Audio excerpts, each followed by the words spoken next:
You know that one song you can't get enough of? Chances are it was made with a sample from Splice. Explore top packs made by your favorite producers, sketch out song ideas in seconds with Create Mode, and dive into a sample catalog that's so deep, it's dangerous. Find out why Splice is the industry's not-so-secret secret. Visit splice.com and try for free today. Welcome to the Fader Interview. I'm Alex Robert Ross, editorial director of The Fader. Wednesday's music conjures a world where beauty and grime live side by side.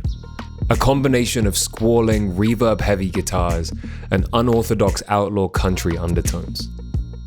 Frontwoman Karly Hartzman sings about lukewarm bathwater, hospital trips, and piss-colored bright yellow Fanta, highlighting her unusually sharp eye for detail.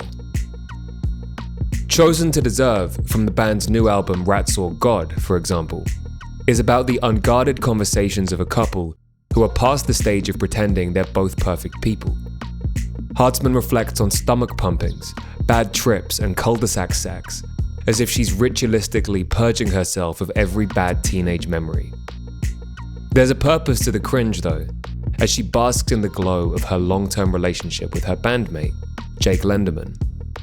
It's full of romance and allergic to vanity. It's the perfect Wednesday song. In conversation with The Fader's David Renshaw last week, Hartzman discussed her love of Cruddy, a graphic novel by like-minded cartoonist Linda Barry. Barry, like Hartzman, writes about an America that exists in the muddy cracks between cliches.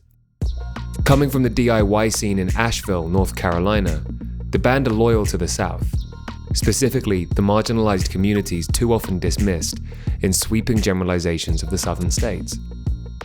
Wednesday's music is specific to the region it comes from, its country influence emerging from a place deep inside the band's lived experience.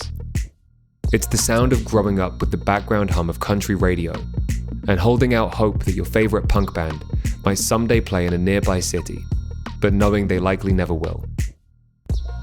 These days, as Wednesday enter their sold-out tour era, they are, as Hartzman explained to David, making a point to stop in those off-the-beaten-track towns. So yeah, you grew up in Greensboro and you're based in Asheville, North Carolina.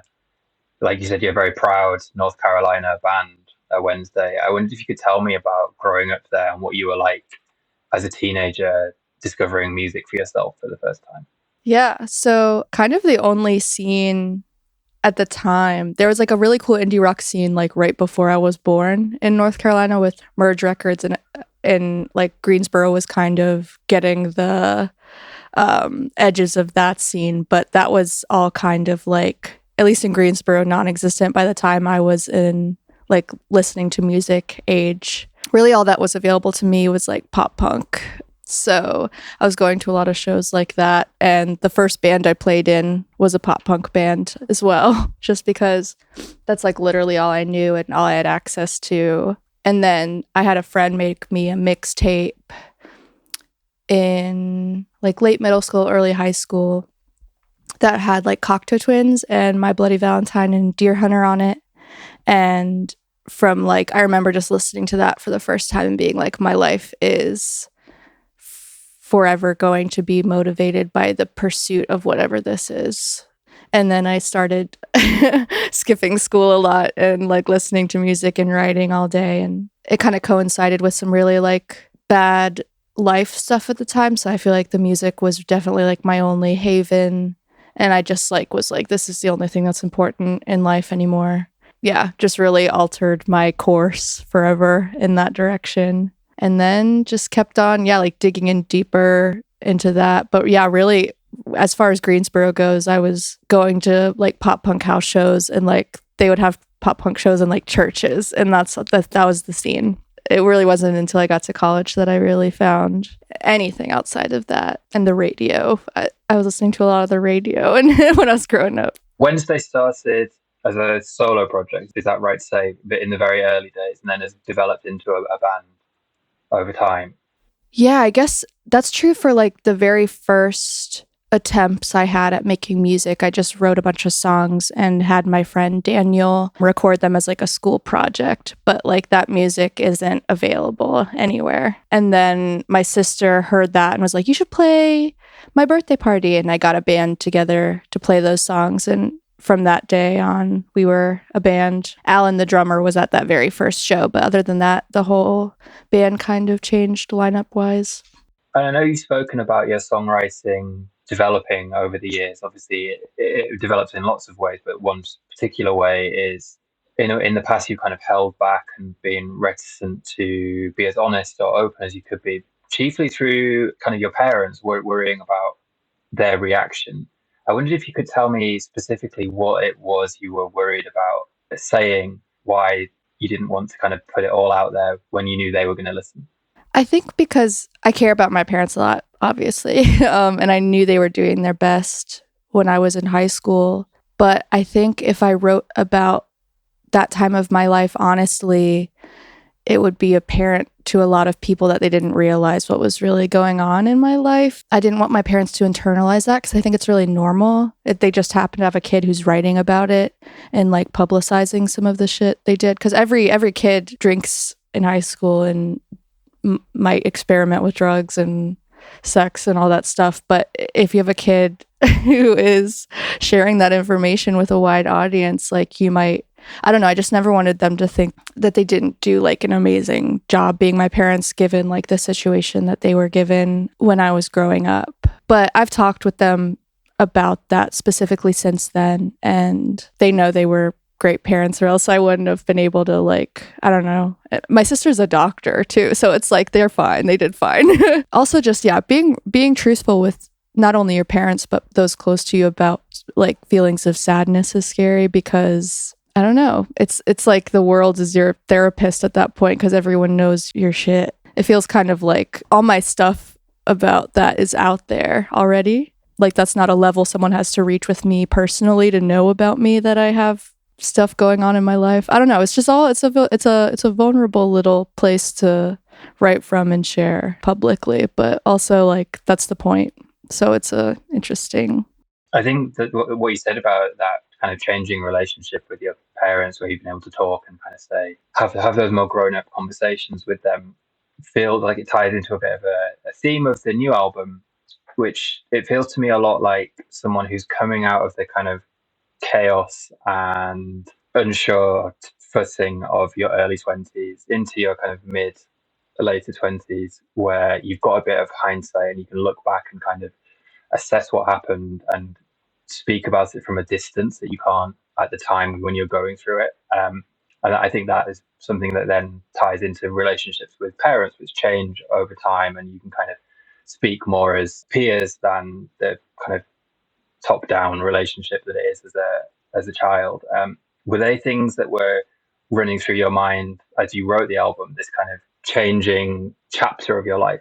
Yeah, for sure. The more that I, like you were saying, kind of changed my relationship with my parents, the more they're willing to share with me about my family's history and their pasts.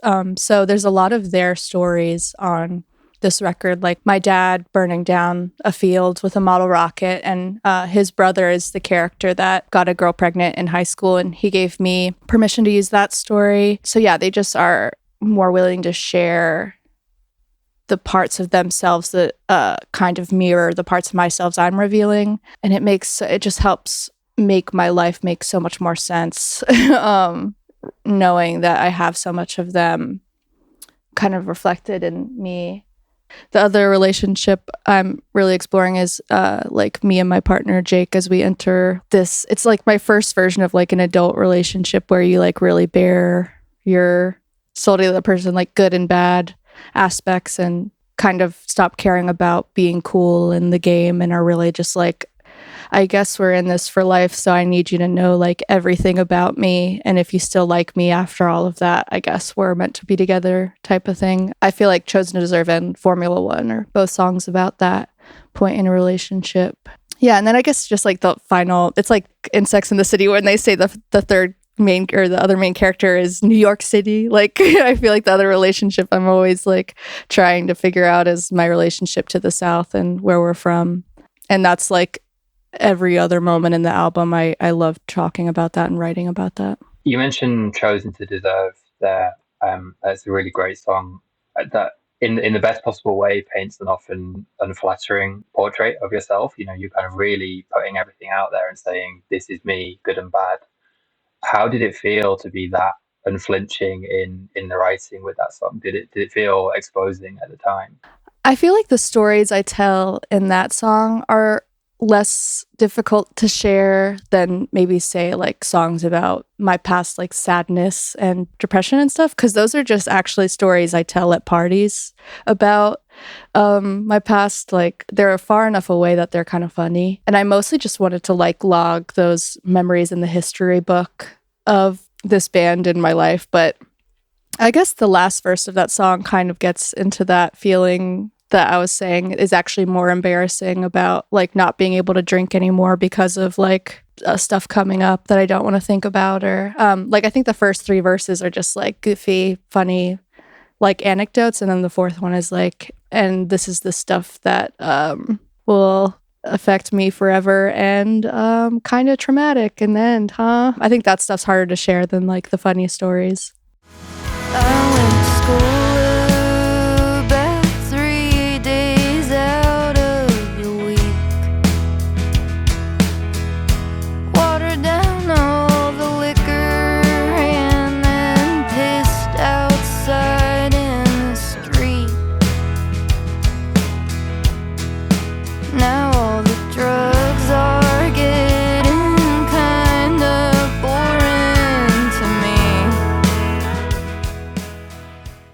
And you say that you're writing about your relationship with Jake, who's in the band. People might know as MJ Lenderman outside of Wednesday's music. When you're writing a song that's about a relationship or a person, but you're in the band with that person, at what point are you kind of presenting them with the lyrics and the ideas? Is it when you're in the room with the rest of the band and it's kind of a very band dynamic, or is it in a more personal kind of, I'm thinking about this, what do you think, should we take it to the rest of the guys? Like, is there a system that you've got in place for this kind of thing? That's such a good question. I've never even analyzed the dynamic of how that could work, because I think me and Jake at the end of the day both know we are both trying to just write good songs. And I think our relationship, we just know that that's on the table to write a good song. And I don't think a lot of the times, like I'll just, bring it to band practice. And if you're doing like a PA in your like living room situation like we do,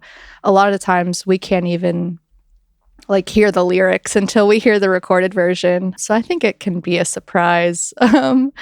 I think there's songs that he's written about our relationship for MJ Linderman too. And I'm always just like, it's a good song. It's one of the like foundational things to write a good song about. So I don't think either of us have many qualms. So far that hasn't been an issue, but I'll have to ask him that. That's a really good question. I wanted to talk about your lyrics specifically. We're talking a lot about what the subjects you're writing about, but I wanted to talk a bit about the way you write about these things. The song Bath County, which is another kind of real highlight on the album, you describe the color of Fanta as piss-colored bright yellow Fanta, which is just the most kind of lurid, evocative image. I was wondering if you, in general, have a kind of a fondness for the grotesque side of life. I feel like this album has a certain griminess to it that runs throughout the lyrics and the kind of the whole aesthetic of the album in a lot of ways. I feel like if you're describing the world accurately, that's kind of just how it comes out, honestly. Especially where we live, like there's always just this undertone of grime and darkness given all of the contradictions that are present in the South. This area we live is just something I'm always trying to describe to the best of my ability, and I think it does come out that way. I think I really have been inspired as well by like a lot of novelists that write that way about the South, because they just capture it in the way that is so accurate. And I think lines like that are me trying my best to like emulate how accurate their depictions are. Like Harry Cruz is the first person that came to mind.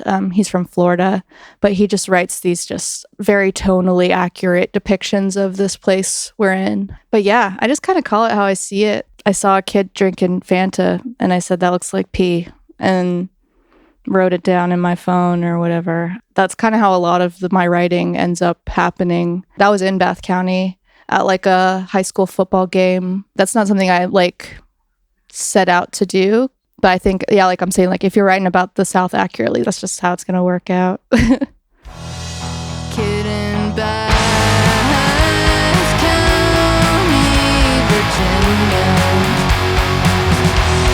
sipping piss-colored bright yellow Fanta. Heard someone died in the Planet Fitness parking lot. Fire trucks rolled in and people stood around. What is it that you most want to share with the world about the area that you're from, and what is there something particular that you want to say about it or spotlight that you feel hasn't really been said before? I think the main goal is just like communicating that the people that live here have stories worth telling widely, like anywhere else. Because I think that's like the problem with, and this is getting to like a much bigger issue, but people just feel really unseen here a lot. And I think it leads to all of our problems. There's like this deep loneliness and misunderstanding of a lot of the people here. And a lot of it ends up turning negative, but it's also just so dynamic when you do analyze it. Like it's so, I don't know. Yeah, like you could just spend your whole life trying to describe the people here. Yeah, and I think just like the other thing I want to communicate with this album is how good country music is to people who might, because my favorite compliment is like when people are like, I do not fuck with country music, but I love this music, because I think the people that don't fuck with country music just don't have enough exposure to like it's like the best lyricists of all time are in country music, in my opinion, like, and some of the most talented instrumentation. Like the pedal steel inherently is just like such an insane instrument. Like the fact that there's so many masters in country music of that insane instrument, like I could go on forever, but just like expose some people to country music and aspects of it that they might be able to enjoy, even if it's not like a genre they grew up with or something. But yeah, probably the combination of those two things. The album is this like treasure trove of references and imagery, and I feel like it's almost like you could use it to create a list of other things to go and check out and listen to. One of the things that the album turned me on to, which I wasn't aware of previously, was Cruddy, the graphic novel by Linda Barry, which is referenced on the song Quarry. I wonder if you could tell me a bit about Cruddy and why her work resonates with you so deeply. Yeah, I think that's like my arbiter when it comes to, like, I referenced Harry Cruz earlier as someone who really captures like the griminess and the reality of the South, but that novel, because it's from a young girl's perspective, and that's kind of where I was writing from, was such another like thing that pointed me in the direction of where I wanted to go tonally with these songs. The illustrations as well are just like a perfect picture of the world I imagined when I wrote Quarry, and her writing style is just so goofy, sad. It's similar to country music. That's like my favorite thing to go for tonally ever, and my favorite thing to hear and read. So yeah, that's just another perfect example of like a writer who encapsulates that grimy shit that I can't get enough of. She was definitely like someone I kept coming back to when I was trying to imagine that place. Do you write any other type of work? Would you be writing poems or even short stories, graphic novels? Like, what's is there any other sidelines to your work? I think before I was writing songs, I wrote a lot of poems because I liked that kind of freeness of like the structure. I just felt like there's a lot of like endless possibilities with poetry. Ever since I kind of discovered songwriting, it's been my favorite medium to kind of work in, because like you can write about a certain emotion with the lyrics, and then like the fact that you can add another level, kind of like in a like make it 3D with instrumentation just add that other level just makes it so much more interesting. And writing a song has just become my favorite way to try to express anything. So it's really kind of the only writing I do anymore. When I'm trying to write for fun, I write letters now because it's like low pressure. But yeah, I've never tried anything else since I discovered songwriting just because it's the best.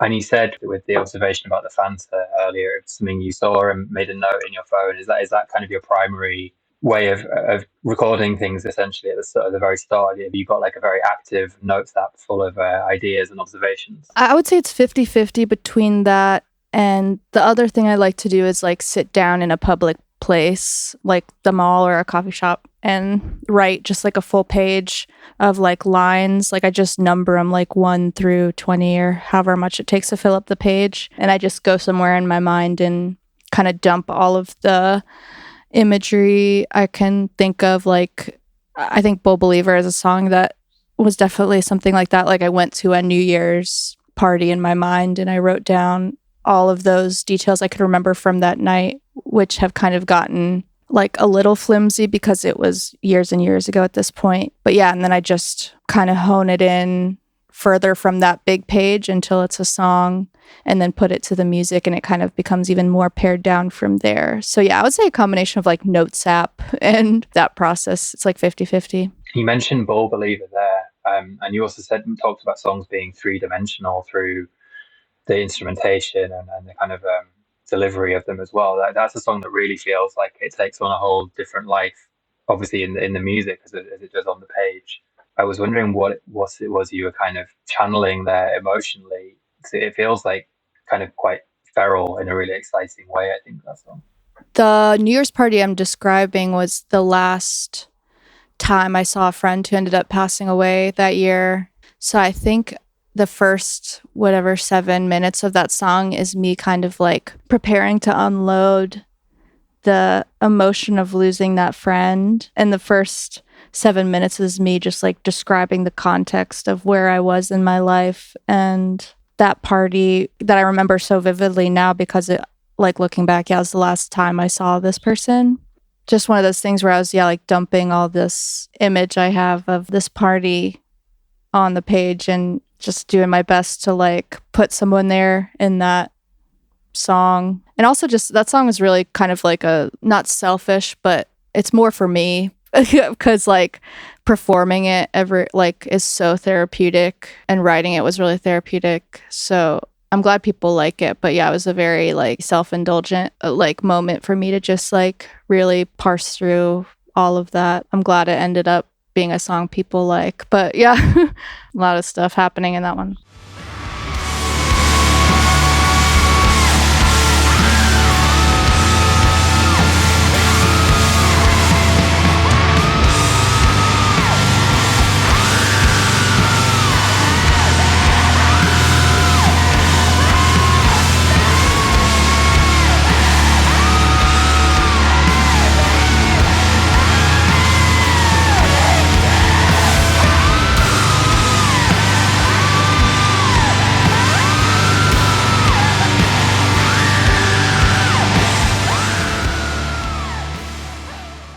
Songs can be therapeutic or cathartic to write. Does having to then go out on tour and play these songs and dredge up those emotions repeatedly, is that helpful or can it feel harmful? I'm sure everyone has different takes on it, but you seem to suggest it was helping you. Is that the case? I think most of the time, 90% of the time, it's therapeutic because the cool thing about a song is when I'm performing it, I can think about whatever I want to think about. I don't have to necessarily be thinking about that specific night when I'm singing. Tour can be really frustrating and exhausting. And so a lot of times the therapeutic element of playing that song is I think about just all of the really hard stuff or like difficult stuff we went throughout the day or just annoying stuff or stuff that made me angry. And I channel that into the end of the song so I can still access that emotion without driving myself into a traumatic memory.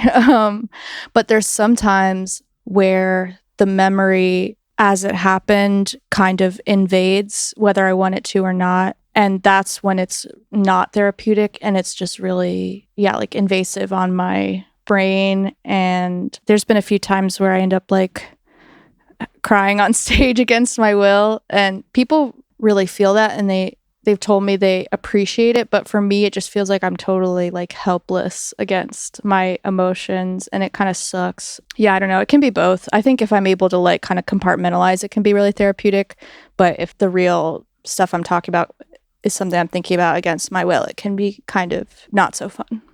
Wednesday are a very prolific band. I think this is the 4th album in 3 years. Is that a natural thing that you're just writing a lot of songs, being able to record and get this music out there? Is it something you want to keep up as the band presumably continues to grow and takes on new responsibilities? Is that something you even talk about? Maybe it's not. I just wondered if you were kind of like prolific through accident or it's a very intentional thing. I guess I'm really prolific right now. Like the next Wednesday album is already written as well. I just write when I want to. I'll never force myself to write. So I guess I'm just going with it for now, but I don't think it's not like a specific goal for me to put out an album every year. We're just literally trying to like catch up to how much I happen to be writing right now. But yeah, I'm not putting any pressure on myself to release every like to a schedule or anything. I just want to put these songs out before they get stale, and that happens to be right now like one a year, which feels good. It feels good to play like fresh songs a lot. We play a lot of our old songs still too. Not something I'm gonna force myself to do, but I'm rolling with it for now. And like you said, you want to keep up with recording. That's going to become increasingly difficult as the tour offers come in and the people want to see you. It feels like the band's profile in general is growing. Is that something you're conscious of, that you don't get too bogged down by the responsibilities of playing live? I think the goal eventually in the next couple of years is to tour in a way that gives us a lot of time at home, actually, because we've been touring way more. Like, we're touring our asses off right now, and we did last year, we will this year. I think the goal is to tour more strategically in the future. Like, we want to play a lot of smaller towns and places out of the way, so we still want to do tours that go, like, not just to big cities, but I think we're going to start scheduling ourselves. So like Zandy, our steel player, has a farm. He's like building a farm. Like he can't be away all year. Jake's band also needs to have shows for his music to support his career. So it's definitely going to be about finding a balance. But I think the goal eventually is to be able to sustain ourselves financially, but also have like a ton of time at home. I definitely don't want to be out like more of the year than I'm home. We all know that's going to be how it is for at least this year and a little while, but the goal is definitely to like have a life outside of touring and do that to live in a way that doesn't like stress us out. You said then that a thing you want to do is play smaller towns, places that aren't major cities, that maybe don't get big tours or bands coming through all that often. Is that kind of informed by having grown up in perhaps similar places that aren't, the first choice of everyone's schedule?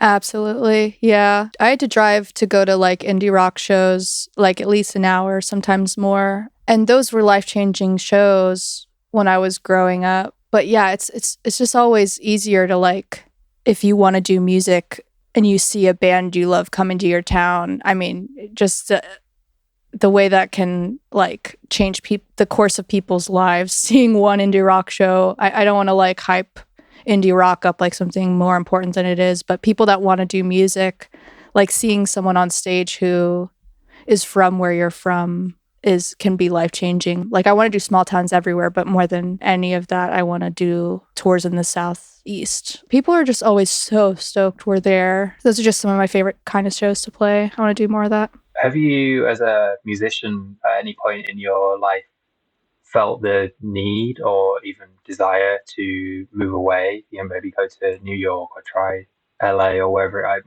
might be, or maybe there's somewhere else a bit more local, but has that kind of feels a bit more central? Or have you always been defiantly kind of, no, I'm going to stay where I am and do what I want to do here? When I was really young and had never been anywhere, I had like a really big like Paris phase, and I had a big like New York City phase. Like I'm talking in like elementary school, middle school. And then I started touring and was very quickly like not my thing. I get so overwhelmed in big cities. I'm so happy to play there for one night. And anytime I'm in a city that I really enjoy, I'm like, damn, maybe I could live here. And then the second I get home, I'm like, no, I live exactly where I want to be. Having a home base that I identify with so strongly is like one of my favorite parts of life. So yeah, I have no desire to move to a bigger city, and I haven't in like years since we started seeing other places. Kind of to go back to the country music thing a little bit, because obviously you have these references to other artists. You talk about country music and the way it's kind of perhaps perceived by people who say they don't listen to it, which, you know, in this day and age, it feels like maybe the only genre people will proudly dismiss out of hand. Like everyone is kind of very conscious of having a wide musical palette, but would perhaps say, but not country. I think perhaps that's maybe perceived because of the political connections and ties that run through the genre and are very much a part of that world in Nashville. But obviously it's not the whole story by any means. I'm wondering if you could kind of tell me about some of the artists who you feel have like more progressive values that are more in line with you and your world, that have shown you that different path into country music. Yeah, well, it's interesting because there's a whole subgenre of country music that is almost like punk in a way, like in those exact ways that you're describing. Like outlaw country music is kind of anti-establishment, and it's changed over the years, but like it started out as like a way of being anti all of those tropes. And I think DBT, Drive-By Truckers, is a modern version of a band that's really outspoken about a lot of those political issues. To me, it has so much more weight from a band that is in the thick of it. But yeah, any of those outlaw, like if you aren't exposed to outlaw country and want to find more music like that, like obviously like Lucinda Williams is a perfect example of someone who is in that genre. And it's interesting, like just how many different layers. There's just as many layers to country music as there is rock music. So yeah, there is like it has its own like punks and outlaws within the genre. If you just like take 2 seconds to look, is what I would urge anyone who says they don't fuck with country music to do. I feel like Vic Chestnut is another person. But yeah, they're everywhere if you look. Just people who are really going against even the freaking Dixie Chicks. That's pop music. They were outspoken about politics. It's just like the assumption that people making the country music are a certain way politically is just a lack of creativity on a listener's part, I think.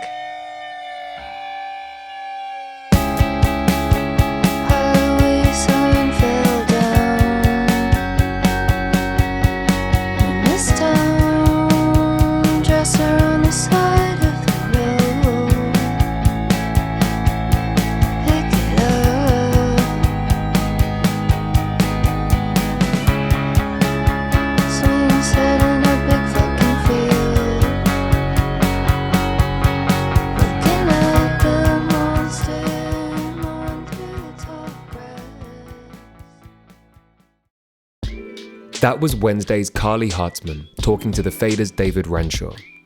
Wednesday's new album, Rat Saw God, drops this Friday, April 7, via Dead Oceans. The Fader interview is engineered by Tony Giambroni. The executive producer is Alex Robert Ross, and the associate producer is Raphael Helfand. We'd like to thank Loughton Audio for providing our microphones. You can find them online at lautenaudio.com. And we'd like to thank James Ivey for providing our intro music. If you enjoyed today's episode, we'd appreciate if you left a 5-star rating and review. And don't forget to keep an eye on thefader.com for essential music news, interviews, and essays. We'll be back next week with another episode of The Fader Interview. Goodbye until then. You know that one song you can't get enough of? Chances are it was made with a sample from Splice. Explore top packs made by your favorite producers, sketch out song ideas in seconds with Create Mode, and dive into a sample catalog that's so deep, it's dangerous. Find out why Splice is the industry's not-so-secret secret. Visit splice.com and try for free today.